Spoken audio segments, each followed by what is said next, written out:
Hello, good evening, everyone. Thank you for joining us today for Creating Healing Spaces, a workshop on mental well being during the pandemic for high school students. The second wave of the COVID 19 pandemic has affected us all in more personal ways than ever before. And as students, young adults, we have had to deal with multiple issues involving the closure of schools, isolated learning, postponement of exams, loss of loved ones, and other such difficulties at such a young age. While we continue to face the rising challenges, it is important to care for ourselves and be better equipped to deal with the mental pressures that comes with them. My name is Harshit. I'm a second year economics major, computer science and philosophy minor. And joining us today is Dr. Arvinder. As a psychologist who has been educated and trained in India and abroad, her mission is to bring the best mental health practices to India and promote a narrative of well being. She is the director of Ashoka Center for Wellbeing, also known as ACWB. ACWB is a non-aligned center at Ashoka University that is dedicated towards mental wellness of the Ashokan community, in addition to supporting individuals facing mental health concerns. At the cornerstone of the center's philosophy is preventing the onset of mental health concerns through informational activities, workshops, and advocacy campaigns, among other initiatives. ACWB is first of its kind in India and has enabled Ashoka students to confide in a safe space which is confidential and destigmatizes their struggle with mental health. They provide immediate and effective support if and when needed through helpline, crisis intervention, and individual counseling. So without further ado, let's get started. Feel free to post any questions you may have in the Q&A box. We'll be taking them up at the end of the session. Over to you, Dr. Singh. Thank you very much, Harshit, for that very beautiful and kind introduction to the center. A very warm welcome to all of you present here today. First of all, I want to recognize, acknowledge, and thank you all for being here today because it shows that this means something to you. It shows that each one of you, and I can see hundreds of you here, uh, it means that this whole business of creating healing spaces is important to you, and that you really feel that it is a collaborative process. And that's what the thrust of my talk today, my sharing today, is going to be with you. I'm really looking forward to sharing from you, and some of the ways that you are coping with life right now, which probably is something so extraordinary that I think none of us have really seen. Harshit is also here to sort of give us a little bit of perspective on how he's been coping as well on the university campus and so on and so forth. But most of all, also bringing his own impressions of his high school times and so on. But let's just get into what are these times like. I'm going to just I'm going to share my screen with you so that we can also see some things as pointers as we go along. Oops, sorry, that's not what I wanted to share.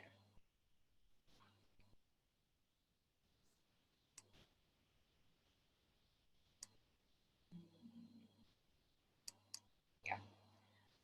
Uh, so we're really, like I said, we are looking at creating healing spaces. Uh, One of the things that it just, where does it go? Go to slide. Can you guys guide me? How's the slideshow? Yeah, okay, I'll just keep going to next. Right. So, what are the emotions that each one of you may be going through right now?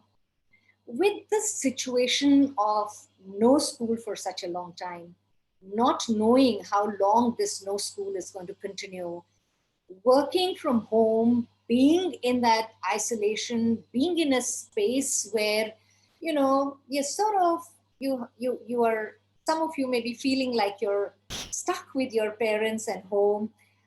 And the newness of working from home and online is totally out of the window.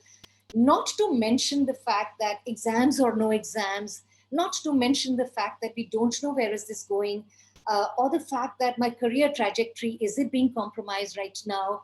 What am I going to do? Etc., etc. The major emotions, if I could just really sort of put all of them, and I'm sure there are many that I may have missed, would be anxiety, fear, isolation, grief, a lot of anger at the situation, maybe at the environment, maybe the outside world, maybe it's specific spaces, maybe the government, maybe the parents, maybe the schools, maybe the decision makers, a certain sense of sadness and despair because many of you, and actually, I can say that probably everybody sitting here today has probably gone through something which has been of a very deep uh, nature of anguish and grief. And it actually wouldn't be wrong for me to really say, or an exaggeration, if I said that this is a period of existential anguish, so to say, for all of us. We really are struggling. And you, as high schoolers, are not only grappling with what age brings at this point with you, but also this extraordinary situation where even people who were supposed to know the answers don't know the answers, be it your parents, your teachers, or any other resources. So there's a certain space of helplessness and uncertainty, and not just uncertainty, but it's this prolonged uncertainty. Many of you may be experiencing trauma or re experiencing trauma. Maybe you're having sleep issues, maybe you're having nightmares, maybe you're having panic attacks, maybe you're just freezing sometimes. Maybe you're having this odd feeling of meh, blah, which actually now sociologists have a term for it. It's called languishing. So it's not like you're depressed, but it's not like you're on a super motivated scale. It's that sense of loss of mojo. It's that sense of, you're going about things, but it's not what you really like. It's not like you really were earlier.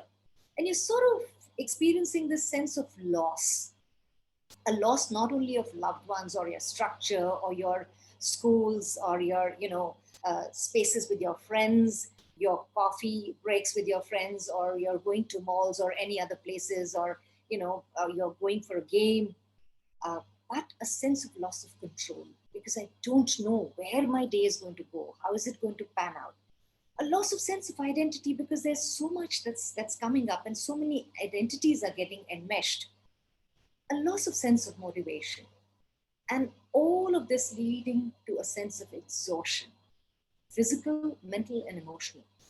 Many of you may be feeling this, like, sleep problems that leaves you exhausted.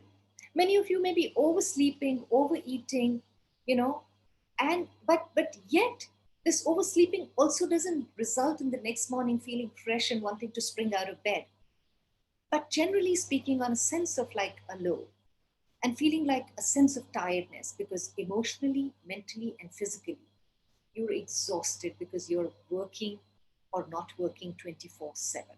It's at the back and the front of your mind. So, all these may be emotions, and there may be many more that you may be experiencing, which you're not even able to label sometimes. So, in that space, sometimes you must be wondering, what is this healing? Why are we talking about healing? And what do I need? Like, what does healing really mean in a space where I'm going through so much?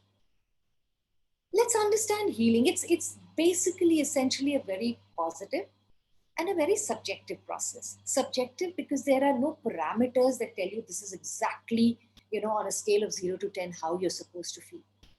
It's a dynamic space, and but it's for sure a positive space because it is energizing you, and it's very personal. It's not one size fits all. The definition of healing is going to be very different for different people. But the idea of healing is to transcend that sense of suffering, you know, and that suffering may be anxiety, maybe panic, maybe whatever you're experiencing, the confusion. It's the suffering space that maybe any or many of the emotions that we talked about earlier. And it involves a certain sense of transforming, transforming from this space of anguish into feeling I am in control. I can deal with this. I know what to do with this. And it just actually gives you a sense of feeling whole or complete. A healing space, therefore, would be an emotionally safe space and a space that is essentially giving you an opportunity to grow, to feel whole, to feel empowered, and to feel hope and to build hope and resilience. Yeah. So when I say it means it gives you an opportunity to grow, I am definitely indicating the more, emotional space. the more mental space, because when you feel emotionally and mentally whole, you're able to combat and you're able to have more control over your day, your life, and in a sense, like what's going to happen next. Okay. The word future, as you would you would all agree by now, that it's a very relative term now. So the fact that what we can really create, you know, and so much feeling, I don't know what to do or how to control. We do know that we can't control the vaccine when it comes. We can't control what the government is going to do, what is it going to provide, what is the school system going to do, what are the policies that are going to be made. It's all up in the air right now. Everybody's trying to grapple. They don't have direct either or answers, but they do have the best of interests of everybody in mind. So it becomes even more imperative that we get our power back by getting a sense of, okay, I can help myself and create that space. And I'm also speaking not just to my high school friends over here, but I'm pretty sure that in this very beautiful space, I'm sure some of you also have your parents or your younger siblings or older siblings joining in. And I welcome you all also. And I say each one of us sitting here can create that healing space just by, following a few little adages that I'm just going to share with us. And what do we need to do to create this space? What we need essentially at an emotional level and even at a mental level is, when you're in trouble, you really don't need advice. You don't need people to tell you maybe you should study more, maybe you should structure your day, maybe you should have this. Well, more than that, I think we need anybody who's going through a space of emotional turmoil needs to be heard and understood, needs to feel safe and protected. Something that a family provides, something that a set of friends provides, something that the teachers provide, that the school provides by the messages it gives.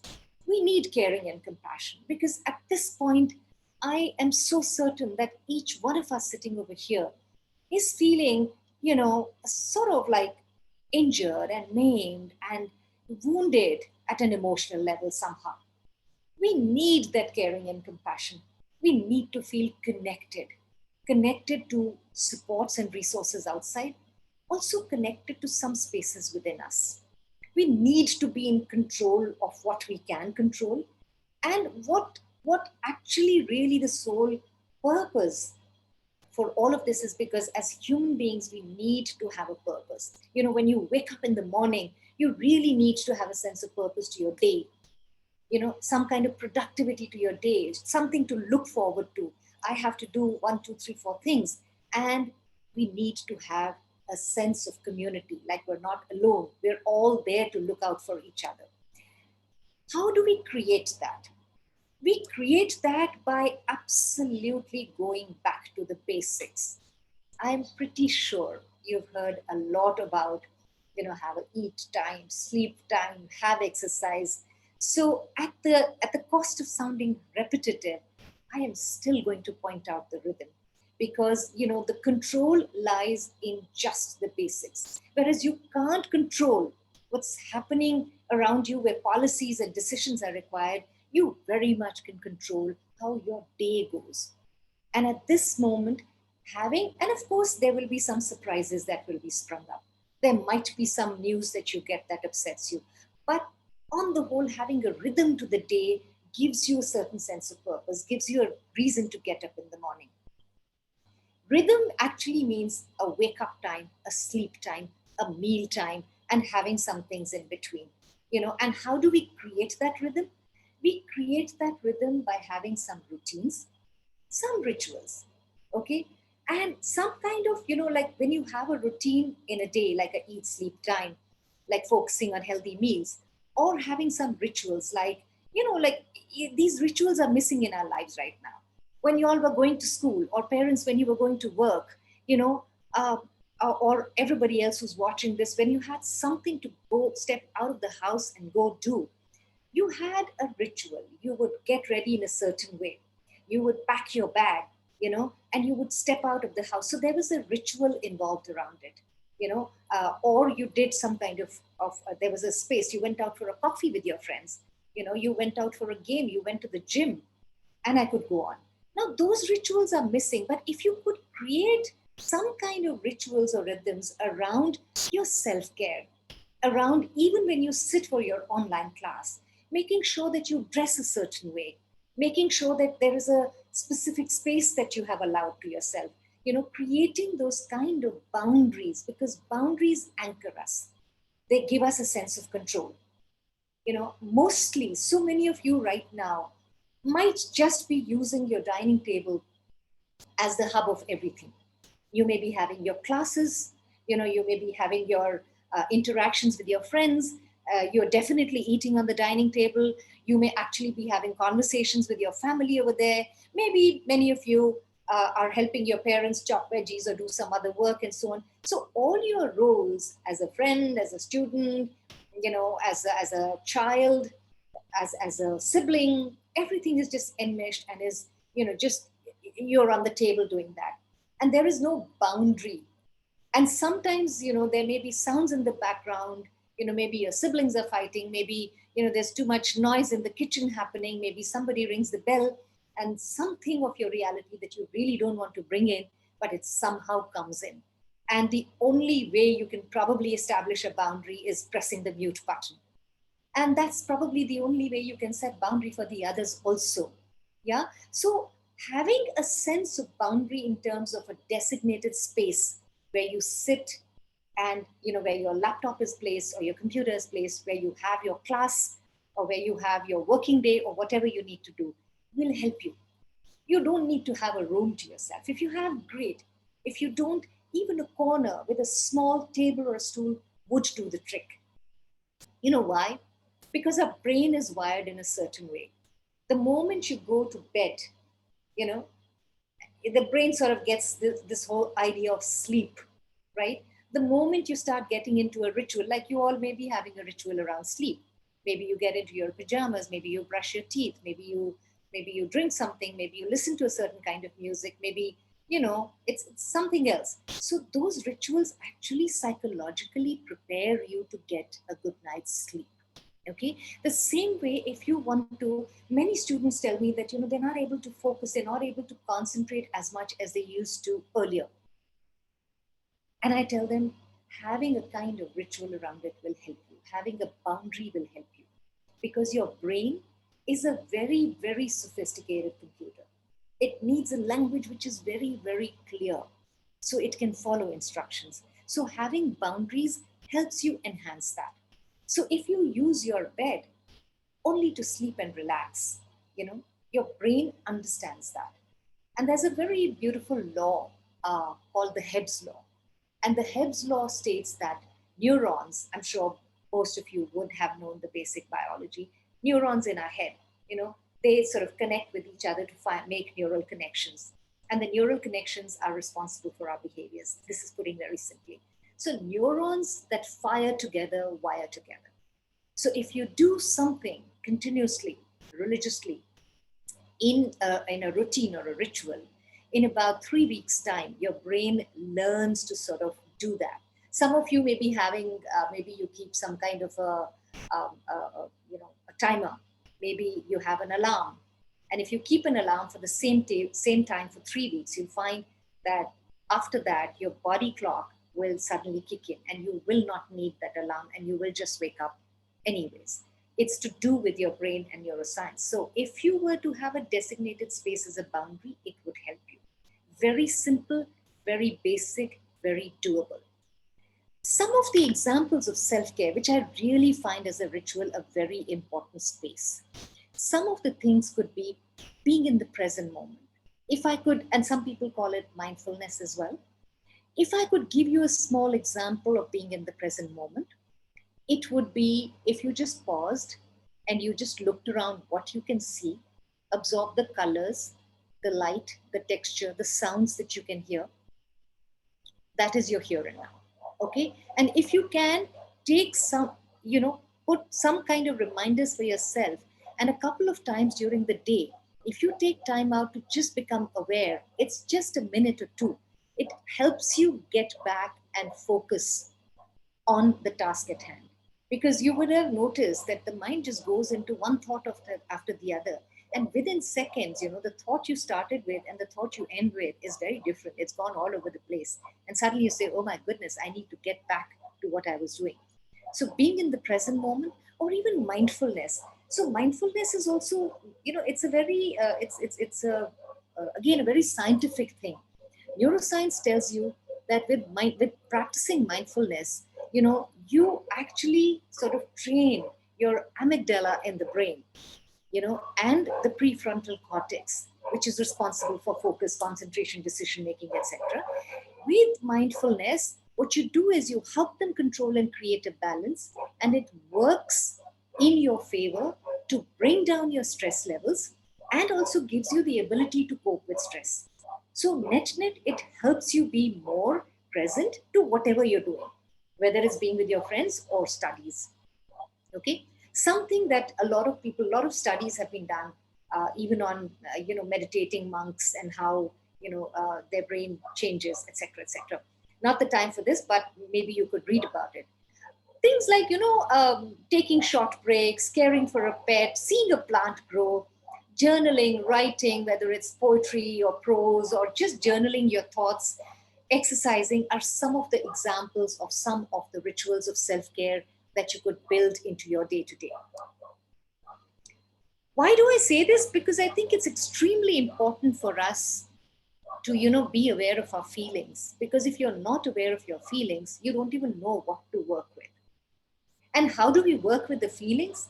We acknowledge them. First of all, it's okay to say, I'm feeling stressed. It's not okay to stay in that stress continuously, but it's okay to feel. So acknowledge and accept it, that yes, I'm feeling stressed. Okay, many of us don't even have that vocabulary. Most often, if you talk to people, how are you doing? Good, not good, meh. There isn't a fourth word sometimes. And sometimes people are not even willing to hear. It's like accepted norm that if somebody says, how are you feeling? Very well, thank you, fine, thank you. And maybe sometimes if you were to start talking about how you're feeling, people are not even ready to listen, and they go, whoa, like, I don't know what to do with this. But to your own self, please give yourself that respect and start identifying, what am I feeling right now? Am I feeling anxiety? Am I feeling sad? Okay, sometimes you may not know how to label, but it's okay, it gets better with practice. Acknowledge it, accept it, and frame it like, I'm feeling, what I mean by frame is, I'm feeling anxious because I have a whole lot of workload. I have an assignment to submit. So frame it. What is the context? And then respond accordingly. That's the action part. So the 3 A's are acknowledge, accept, and act. And why? Because I'm going to give you a very interesting cycle. It's called the Tfa Cycle. What are we but our thoughts? Okay? And the way we think is the way we feel. So if you're thinking about, let me take the same example. Oh my goodness, I have to submit an assignment. I'm, there's so much to do. I will never finish it. I'm never going to be able to give it in time. What is the feeling? It's going to make me feel very anxious. And when I feel very anxious, what will the action be? The action will be, I will either freeze. My mind will go numb. I won't be able to do it. Or I may be frantically start doing it. Okay. So the thing is that thoughts make you feel a certain way, and the way you feel makes you think. So it's like, that's why the arrows are on both sides. Thoughts lead to feeling, feeling lead to thought. Feelings lead to action, action leads to feeling, and action leads to thoughts, and thoughts leads to action. I hope my example explains. So if your thoughts are about, I am never going to be able to finish, my professor or my teacher is going to get very angry with me, or my parents going to get very angry with me, and the feeling is that of anxiety and panic. And out of panic, I freeze. If I freeze, again, my thoughts, see, you didn't do it. You can never do it. The feeling, you're such a failure. You're such a loser. You cannot do it. Action, what's the point doing it? Let me not do it. Okay? So it just goes in a cycle. And sometimes, you may find yourself so caught that, people might tell you, think positive, don't think negative, you shouldn't feel bad, look at all the others who are suffering. It doesn't help, because you are feeling what you're feeling, you are thinking what you're feeling, thought thinking. And the only thing that you can control at that point is the action, which means, let's take the same example. If the thoughts are, I'm never going to be able to finish, the feeling is, I'm feeling anxious. The action can be, okay, acknowledge, I'm feeling anxious. What can I do? Maybe I should talk to someone. Maybe I should write to my professor to give me a little extra time. Maybe I should talk to my parent and tell them what exactly is happening so that together we can find an answer. Or it could even be, let me go for a run. I usually start, thinking better when I go for a run. So when you go for a run, you have some good hormones, coming in your head, and you are able to sort of come up with a plan, and therefore you break that viciousness of the cycle and you make it a positive cycle. Okay, and then you will find your thoughts get affected. No, it's not so bad. Let me break it into bits. Let me see what I can do. So a very useful space for you to really connect with the thought, feeling, action cycle. Focus on the action, and the thoughts and feeling will slowly but surely come into control. One of the ways of action is also seek help. When you're going through something, sometimes, talking to a friend or a parent or a teacher helps. But many times you don't want to talk to them because you're very scared. You don't want to do that. So talk to someone you trust. If you don't have that someone, you can talk to a counselor. Okay, share your emotional burden with someone, because you know what, you have the best answers. But just when you're going through this kind of a space of anxiety or funk, your perspective is lost. And when you get to speak to someone, you share, and somebody gives you some kind of a positive healing space, you regain your perspective and strength. Also be of help to people. That's how you will create that space of healing. You feel healed when you have this space, so you create this for someone else also. Just listen. You don't need to be a professional counselor for it. Just listen to a friend, listen to a sibling, listen to a child, listen to a student who's just feeling this anguish and this angst. Once you listen without interrupting, judging, moralizing, oh, that's wrong, this is right, you shouldn't do it, but just have a constructive conversation. Say, I can see you're feeling very, very anxious, agitated, angry, sad, depressed, low. I understand this feeling, because it is a very extraordinary situation. What you're feeling is a normal feeling in a very abnormal situation such as this. And then have a constructive conversation as to, okay, let's work together at what could help you get out of this. Okay, reach out randomly to people, check in with them, check in with your friends, with your fellow mates, with your students, with your children, with your sibling. Become aware of the symptoms of stress, distress, and crisis. If somebody has lost sleep, if somebody is complaining of, they're not able to eat, or if they're sleeping too much or eating too much, they're not exercising, they're not able to get into a routine, they could be stressed. They're definitely stressed. Talking will help, doing some exercise will help, going out for a run will help, listening to some music will help. But if it doesn't go away and it continues for 2 weeks or more, it means you're in the space of distress where you need a little more professional handling. You need to talk to a counselor. You maybe need to talk to someone, who could help you get out of it. All right. And it's okay. And some of you may be having some more harsher symptoms of depression, of panic attacks. Maybe you need to check in with a medical expert. Go out and seek that. And if you don't take care of distress, prolonged distress will lead you to a crisis. Maybe you start feeling, what's the point of continuing? I really can't do it. Maybe you get repeated panic attacks. Maybe you have some suicidal feelings. Maybe you get into self harm, and you need, because that's your way of coping, you don't know what else to do. Maybe you're feeling all of that, and you will definitely need help of a professional. So reach out. And if you are someone and someone around you is going through that, please be aware and reach out to this person and ask them how are they doing. Don't hesitate. What's the worst case scenario? They don't want to tell you. But if they speak to you, you could even connect them to the resources around you. This is how we sort of build hope and resilience. We cut ourselves some slack. We can't be as productive as we were in the pre-pandemic days, but we can definitely be, we can be more resilient, and we can build collective resilience through a shared vocabulary of empathy and hope. Understand other people's situations, be in their shoes and see. And when you can reach out to the other person, we help them build, a resilience. Because all of us have a story. And what is the story you're going to make? Are you going to stay powerless and say, there's nothing I can do and there's no one I can help? Or are we going to build a collective narrative where everybody helps everyone, at least the people around you, and see what are the stories you're putting out? Is that of a victim?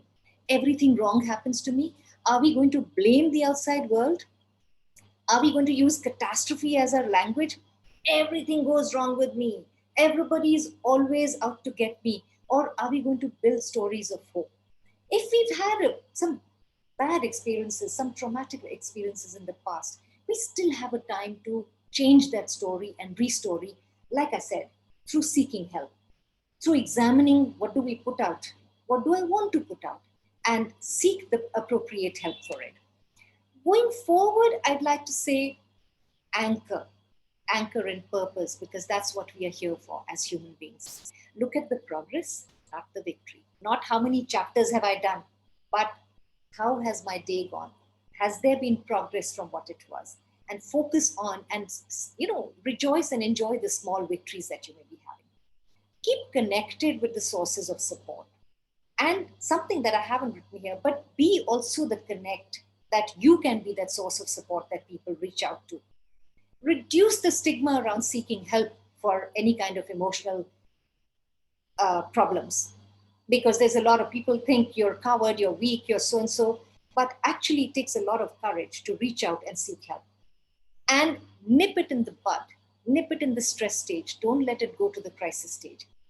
And look around and talk to people. Gratitude, like mindfulness, is a very powerful tool.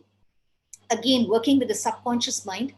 When you express gratitude, and I don't come from the space of religiosity, spirituality, etc., with due respect to all of that, but I say that gratitude that you may want to express, maybe to yourself, maybe to someone, maybe to the universe, maybe just when you put that out, you work with your subconscious mind, which is, again, like I said, a principle. So it's like the Gigo principle. So if you are able to bring to your subconscious mind all the things that are working for you, even simple things like the food on your table, the roof over your head, the fact that you have good internet connection, the fact that we are able to connect right now, all of these are small spaces, small things which actually process in our brain and then make the subconscious brain go look out for more positive connects. And that's how we build the healing space. Okay? Random acts of kindness. Just go and do something nice for someone, bring a smile on someone's face. You have no idea what a whole lot of good it does for you. So it's such a win-win. So if it's a neighbor who's seeking help, some elderly neighbor, do you want to send food to someone who's been unwell, or maybe there's grief in their homes? Any small thing is good enough. Because you know what?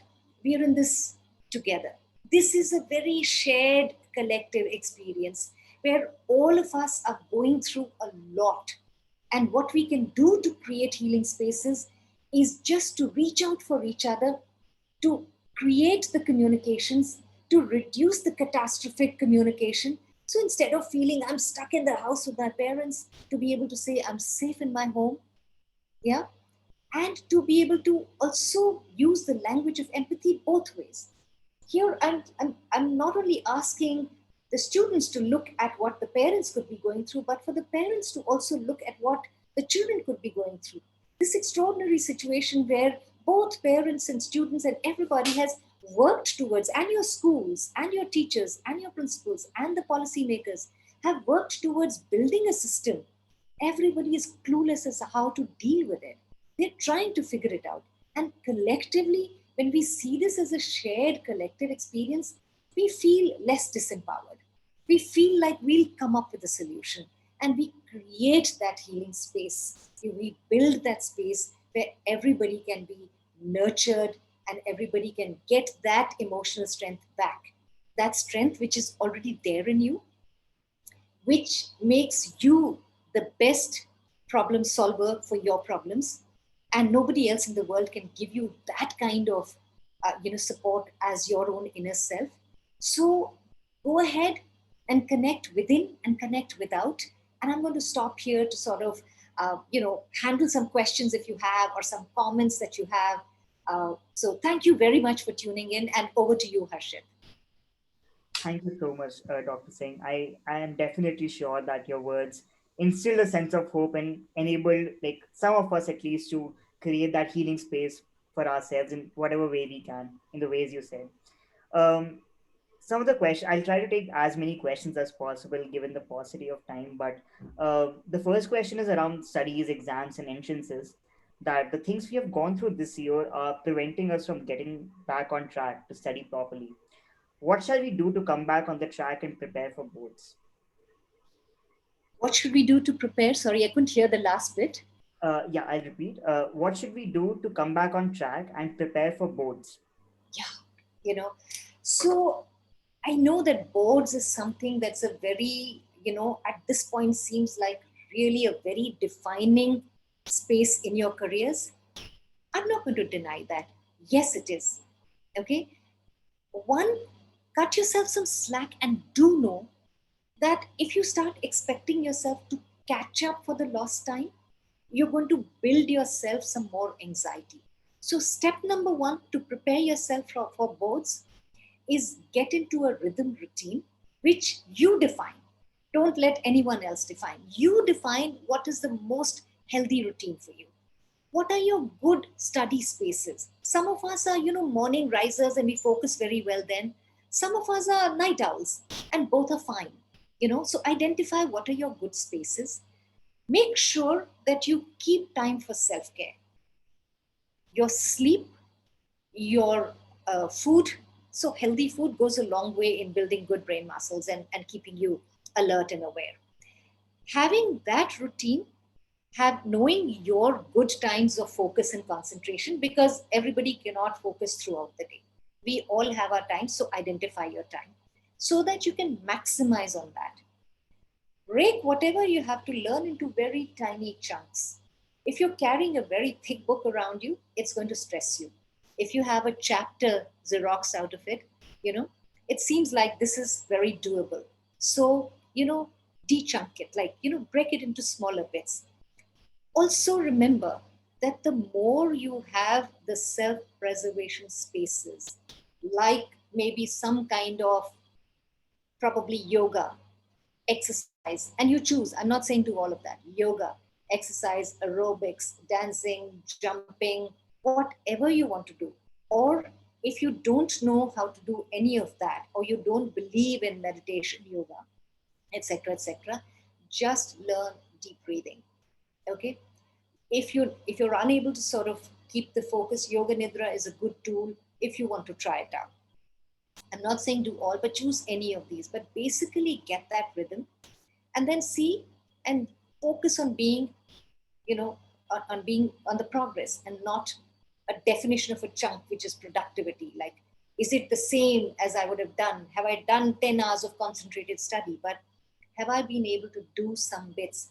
And each week, sort of, little bit up the game of challenge so that you're able to add just a little bit more.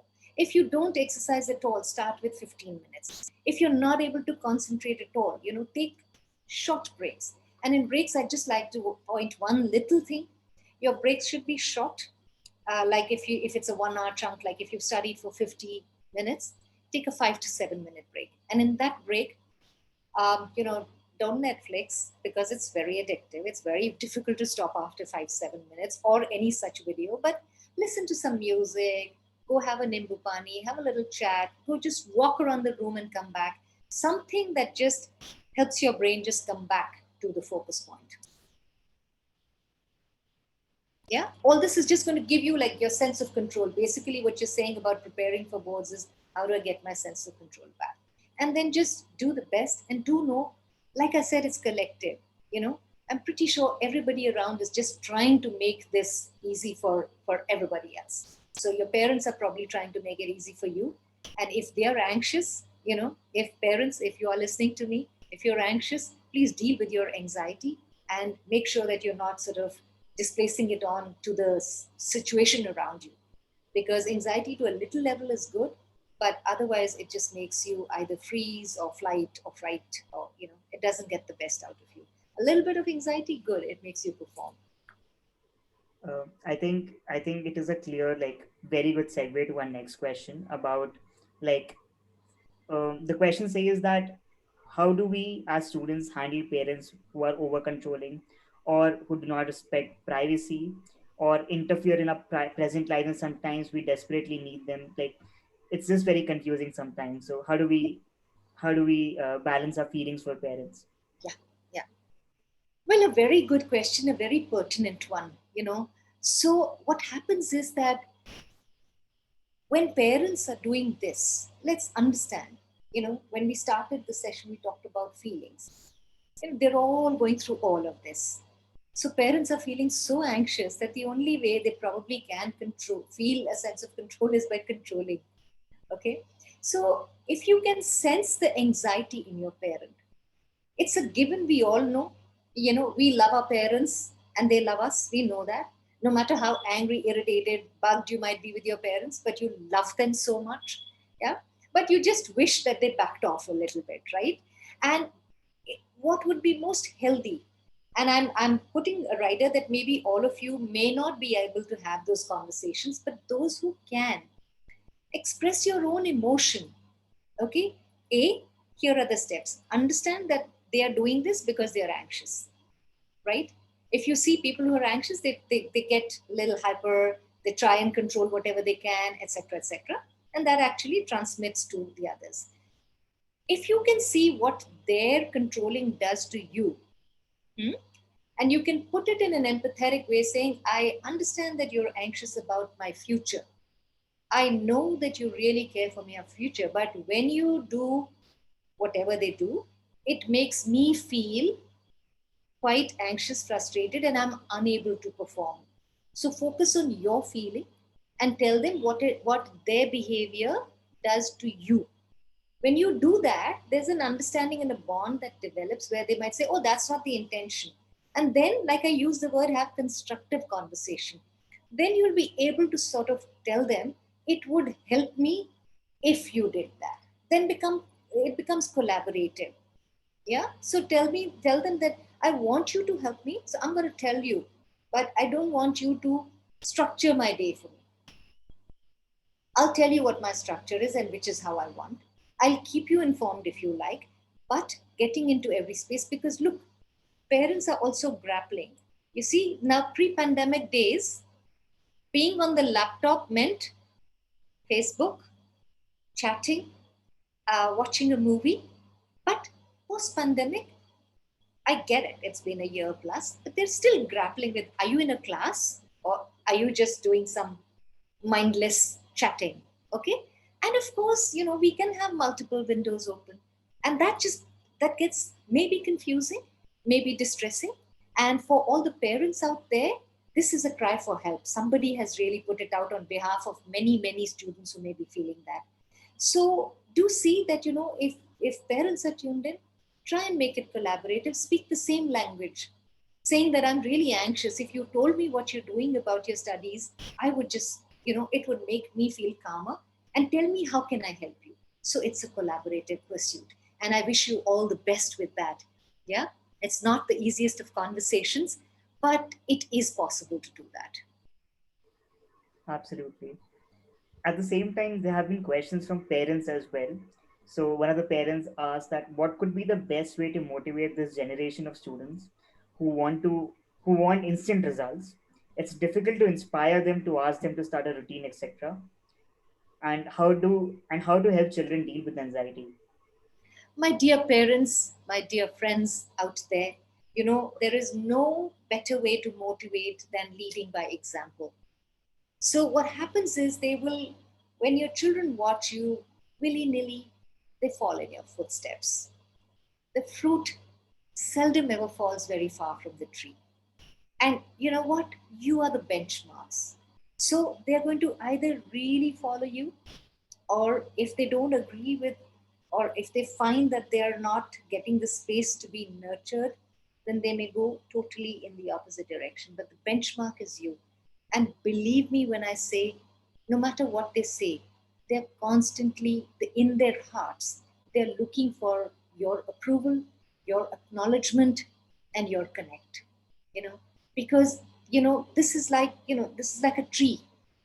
And if you have strong roots, if the tree has strong roots and the storms come, a branch or two may fall, but the tree never gets uprooted.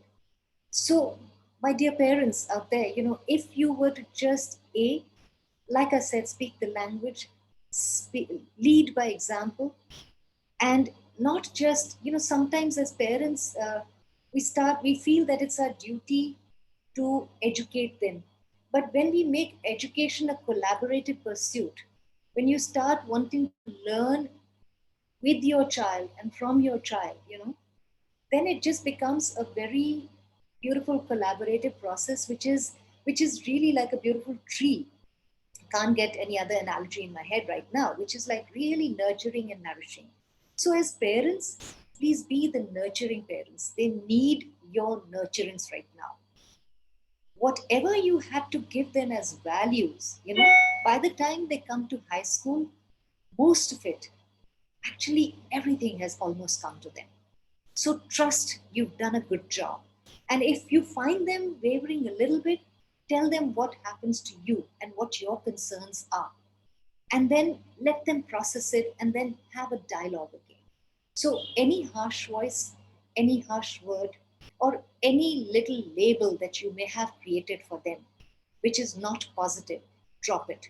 Because children respond very well to labels. If you say, and it should be backed with some concrete spaces, like if they're responsible and you say, what I really appreciate is you're very responsible because every time I've asked you to check in on the house, it's always been very well locked. Okay? Even simple things like that. And if you say, in a moment of anger, which may happen very often, well, you know what, you will never get it right. You're just, I don't know what to do with you.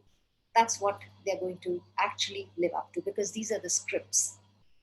And as a parent, we have a very powerful role in scripting their script. So make sure that you make it collaborative, you give them as much positive strokes as you can, but put them in the context. Don't just say you're fantastic, you're very good. No. What, be very concrete. Are they responsible? Are they caring? Are they loving and giving? Are they good learners? Are they creative? Look for that one thing or two things, a couple things in your child and embed it in concrete. If they're creative, you say, I really like the way, you got this working.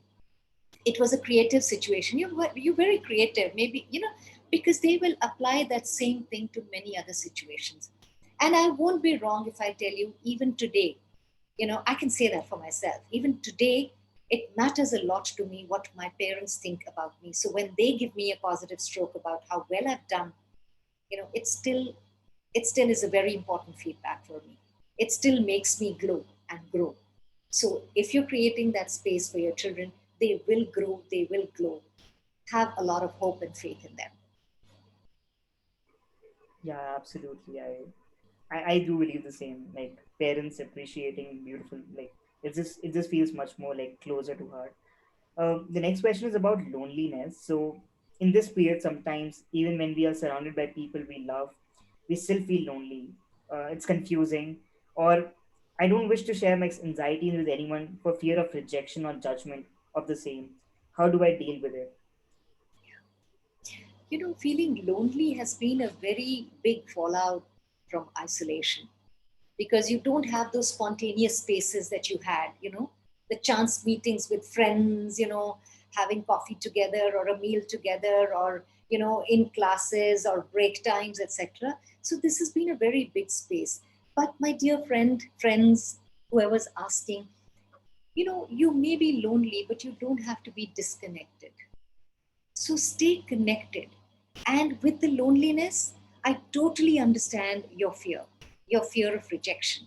So when you're not sure that the space that you want to connect with is not totally confidential, is not respectful, is probably, maybe judgmental, don't go there. But seek help in terms of you if you really search, you may have a lot of helplines where you can speak, helplines such as Vandreval Foundation, I Call, or you can find more if you go. There are organizations like Sumaitri, Snehi, etc. Sanjeev, there are many spaces like that. So you could connect because talking to a stranger sometimes is easier. You feel they don't know you, they don't have to see you, and you can at least get that emotion out. Your loneliness is coming from a space of maybe isolating yourself.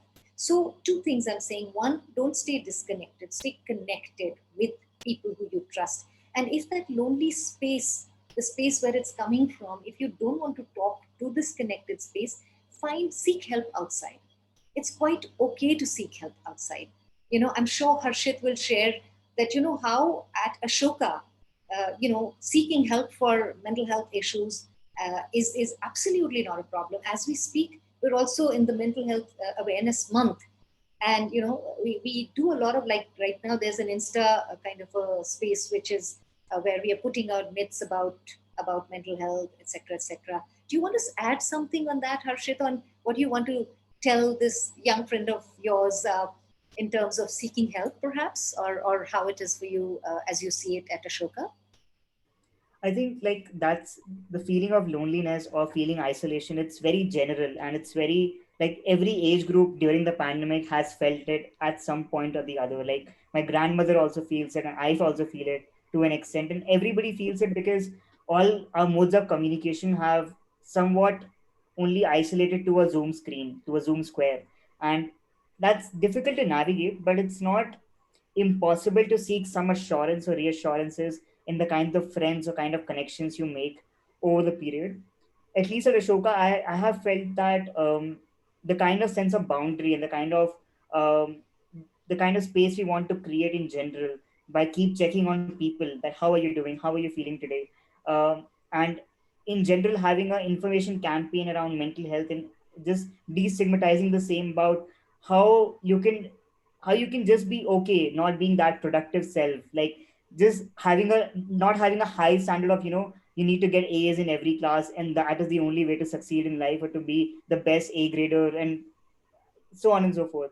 So creating your own sense of standards according to your needs and struggles, because everybody is going through their own sense of struggles and um, their own their own lines of trauma, I should say. Like everybody has their own battles to fight, and none of these battles can be put in a hierarchy that this is a bigger battle and this person is going through more. Everybody has their own sense of how they are feeling. So just prioritizing ourselves during this time, taking care of your friends and family during this time by keep checking on them, asking them how they are feeling, nothing more, like not transposing your own emotions on them or putting a burden. If they do not reply, it's completely okay. But just putting an email or putting a text on their messages, asking how they are doing, or maybe just speaking to someone. I think speaking to someone makes a lot of things easier, and being a good listener without any sense of inhibition or judgment. And I think during the pandemic, the best thing that has happened is that there have been so many volunteers and so many like freelance volunteers who do not charge or do not that like therapy in general is really expensive outside, but like during these times at least there have been so many spaces created through students in Ashoka, like Ashoka itself, but outside as well, where students can adhere to and people can go to just talk and to just be heard Yep. and just take care of themselves in this time. I think in a global pandemic where you're having 3 lakh cases every day, it's just it's just impossible to be a normal self. There is no normal thing right now going, and just acknowledgement of the same that every day I'm doing better and I'm surviving and I can just go through this just to make me feel more powerful about myself and my friends. So I think that is one way to think about Ashoka, but I think I've gone for too long, so Thank you sorry. so much. Thanks, Harshit. Very well put, and very nicely summarized on how at Ashoka we reach out. So, my dear friend, net seek help and also be of help, because when you reach out to someone, you feel less lonely. You feel like you matter in someone's life. So make it, when you're not able to seek help, and sometimes helping someone else, even in tiny little ways or random acts of kindness, will actually make you feel less lonely. you know so good luck and take care. Next question, Harshit. Sorry, I'm also aware we are very short on time now. So this is a student who has been COVID positive. I was COVID positive in the month of April, And from then, almost every day, I'm going through mental breakdowns. Can you please suggest what should I do? Post COVID, feeling low and depression has been a very common phenomenon. Also, the fact that it actually physically, you feel very debilitated as well. So, you may have symptoms of low blood pressure, headaches, and low blood pressure will also actually sometimes just give you these crying spells for no reason. You may either be depressed, because of this whole COVID trauma, as we call it, the post COVID trauma.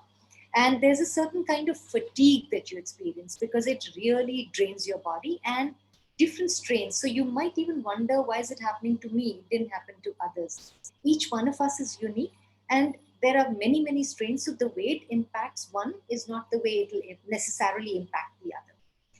One, I would say, gratitude helps you cope with that level of stress that you may be experiencing.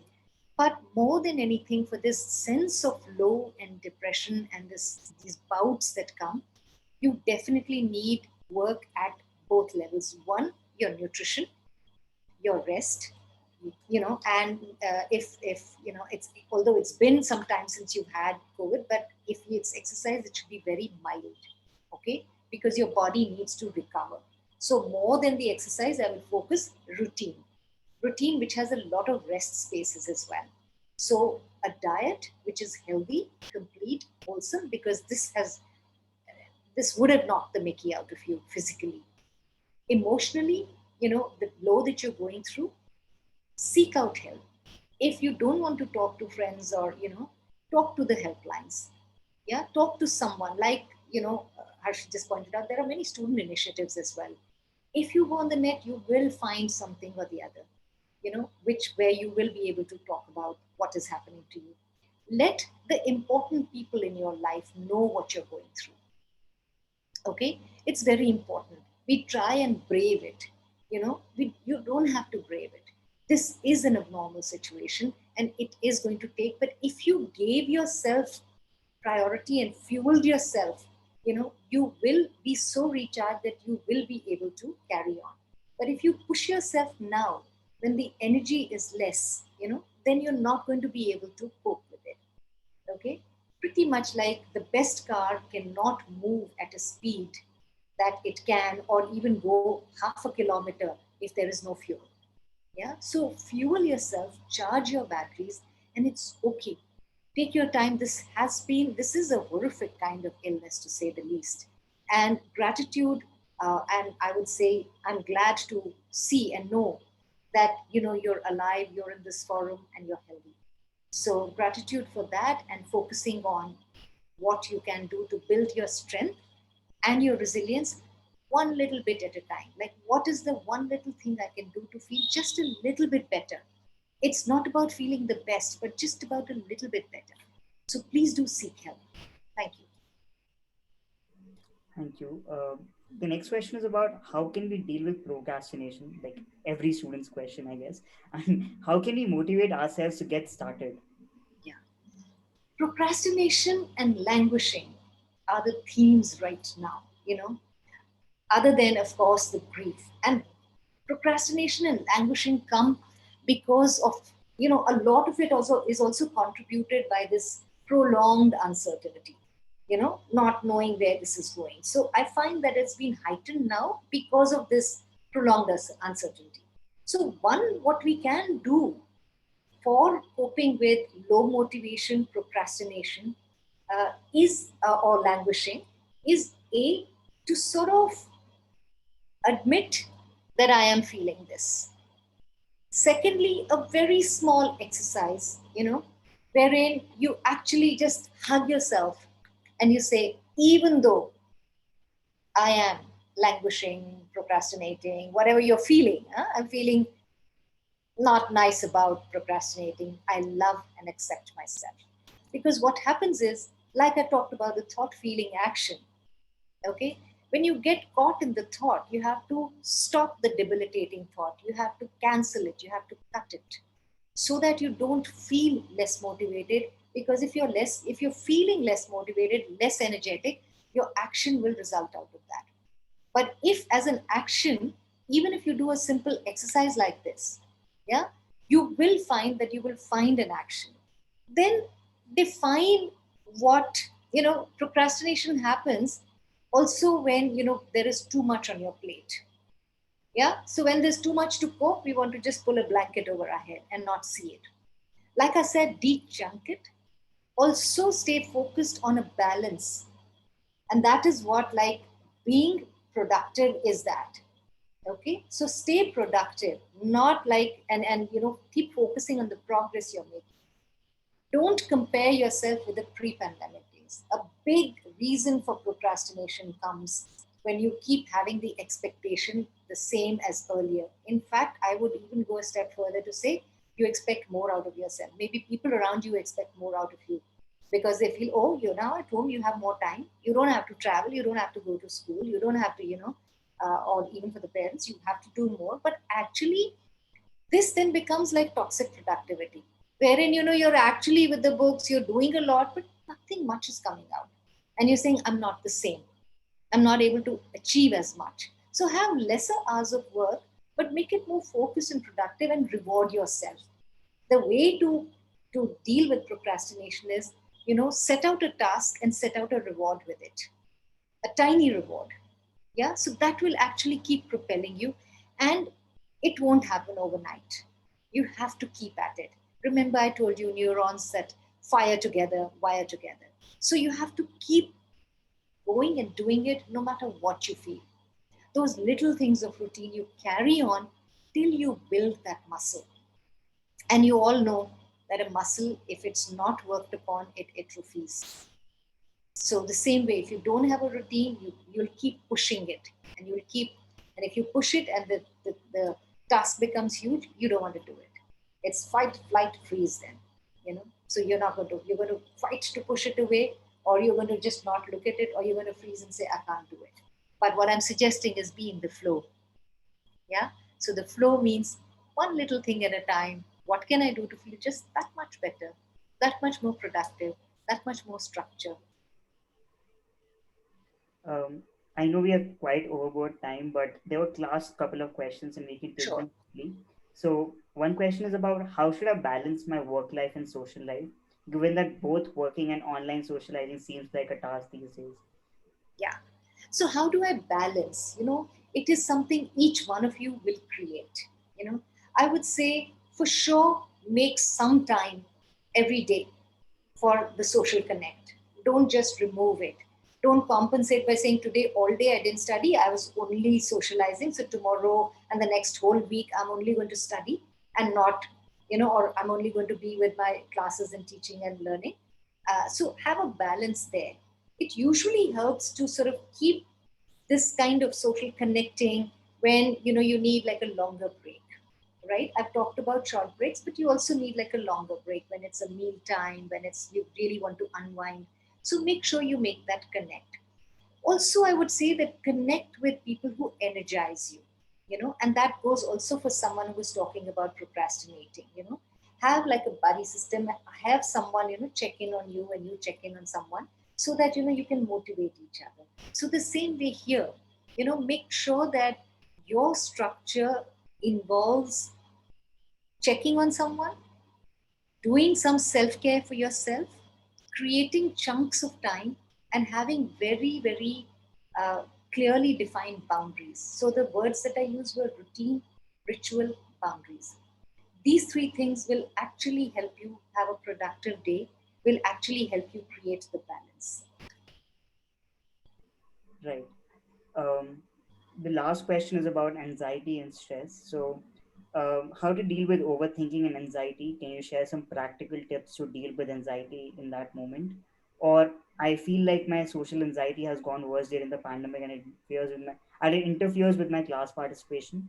Is there a way I can overcome this? Sure. Okay. First, I'm going to talk about generic anxiety. And Harshit, if I forget, remind me about the social anxiety. It's important. So, about the general anxiety, one, each one of us right now is on a spectrum on anxiety. Okay. So, that what it means is all of us are anxious to some level.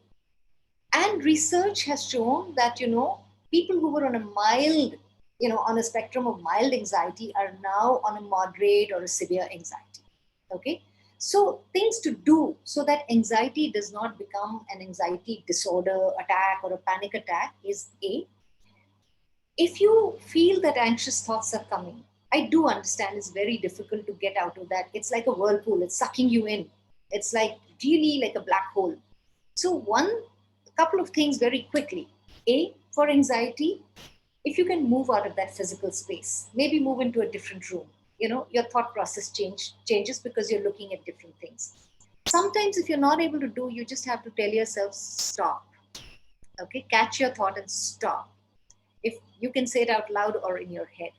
If you can't, if you don't want to say stop, and if the thought is negative and is anxiety provoking, just say cancel. Because there is this thing that, usually the thought becomes anxiety when we start taking it to an extreme. Okay, like catastrophizing, like imagining the worst. That's when it becomes anxiety, a bit more and more anxious kind of thought. So also you could occupy your hands. Stress ball is very common, but if you could just clean up your room, organize your desk, declutter the space you are in, um, declutter your cupboard, go and cook something, just clean something, do something with your hands, gardening. Why do you think so many people have taken to, even youngsters have taken to knitting and crochet as reading something?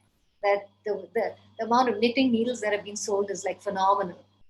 Occupying your hands actually is like a meditative process. Whether it's gardening, growing a plant, it's lovely to see it grow, deals with your anxiety. It's an antidote to anxiety. Okay, having some kind of spontaneity in your life is antidote to anxiety. Like when you play with your pet, you can be a child yourself. Yeah, so release that child within you. That's an antidote to anxiety. Have a structure to the day. Knowing what comes after what you're doing gives a certain sense of control. We feel anxious when we feel out of control. Whatever you can control during the day, having that will help you with anxiety and the thoughts like that. Occupying your hands, talk to someone, seek help. Okay, and build, these things are not go to when you're feeling anxious, but self-care should just be so much a part of your day. It shouldn't be something that you have to carve time for. It should be just a part of your day.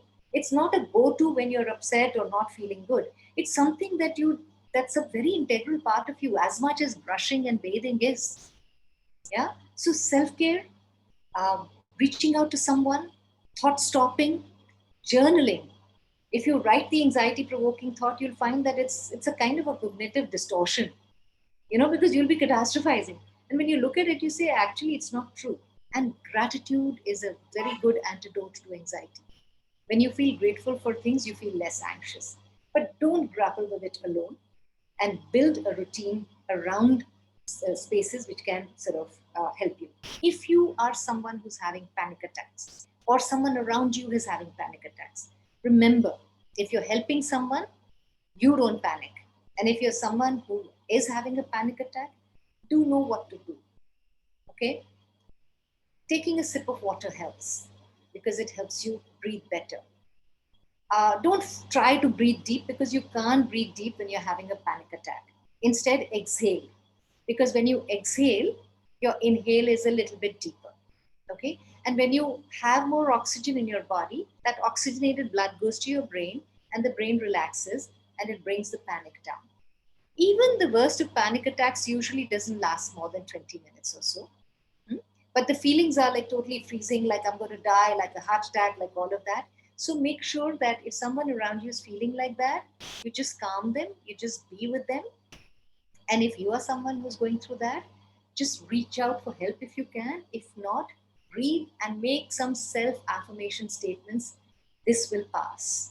Okay? Exhale. Okay? Breathe out. And when you focus on that, slowly it starts coming down. And once that panic attack is over, please seek professional help. It will help you get over it. Now, coming to social anxiety. Social anxiety is again a very common theme that has occurred now because of, being indoors, isolating, and so on. I can understand people who are having a lot of problem in class participation in social anxiety.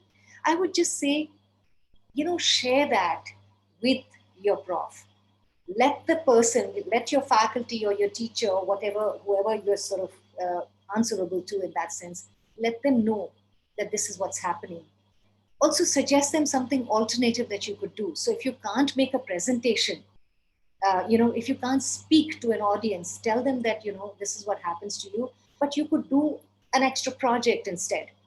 Okay, you could make a PowerPoint and send it. Someone else could present it for you, or you could slowly try and make the PowerPoint so that it helps you just stay focused. If you're not looking at people, it makes you less anxious, you know and if you're really looking at what you're going to sort of present, then it helps you. But most of all, give yourself very bite sized kind of exposure. Yeah, don't go all out and say I'm going to go to a huge party, because you're going to freeze.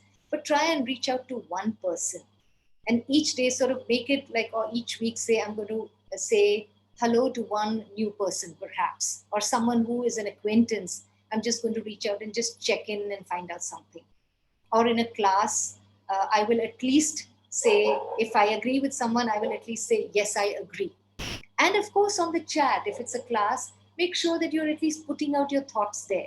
Sometimes social anxiety will also hamper from putting that on the chat. Okay, that can also happen.